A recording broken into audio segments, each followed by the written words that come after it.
These are going to be some of the things you're going to need to flatten the tail. Usually I use a rigid packing tape is really what it is. You'll see why you need the rigidity a little bit later. But what I like to do is I take and I cut 6 pieces roughly 4 inches long. Typically 5 will be enough. You'll need a set of cutters which will cut through the wood skewers that I use. Some scissors. With these skewers you got to cut off the sharp edge on the one piece, and then the second piece you cut the sharp edge off and cut it in half. And as you can see on the table there, they have tape set up at both ends.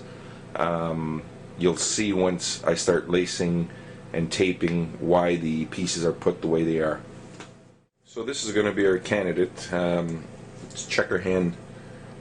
She tends to have a little bit of a scoopy tail up along the sides.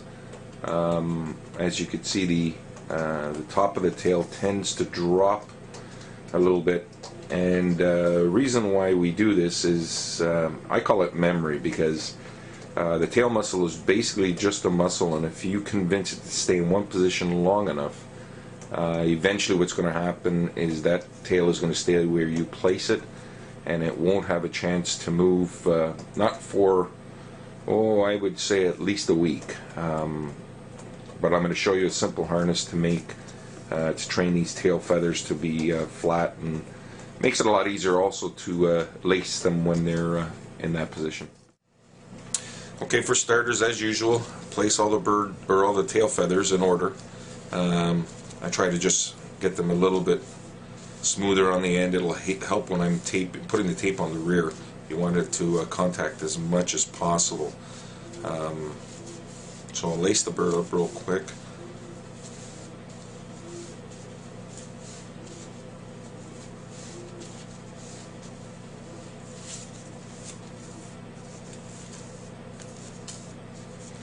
Again, good time if you have to straighten anything out.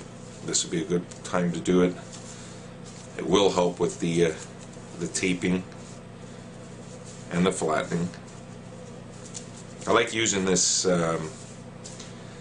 type of process because it helps make it a little easier trying to keep all these tails flat, and so that people don't, or other birds don't rub into each other and knock the position of the tail and whatnot. So again, simply I'm the type that goes from the top to the bottom, intertwining all the feathers.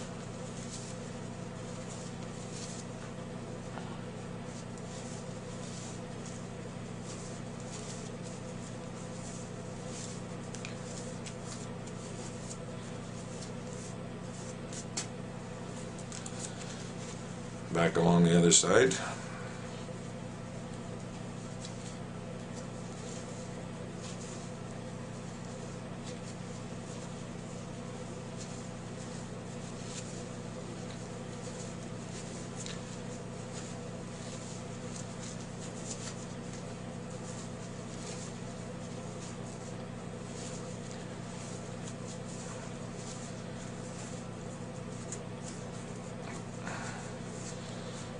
So here we have the lace tail, side profile. You can see it's a little scoopy down around this area here. Another thing this is going to do is, after I put this harness on them, it's going to take this top tail right here, and what it's going to do is it's going to flatten it forward, which makes the shoeing come down. So if some of these birds who use the shoeing for a stopping point for when they roll up, the shoeing is going to be dropped lower. So you got this curve here. This isn't that bad, but it has a little bit of a wow in this tail here, and this part of the tail. What will happen is when you're flattening that out, like I said, the memory is going to keep it all in place, and once it's all together, it will be flattened like that. When you're setting down a bunch of birds, this really helps out.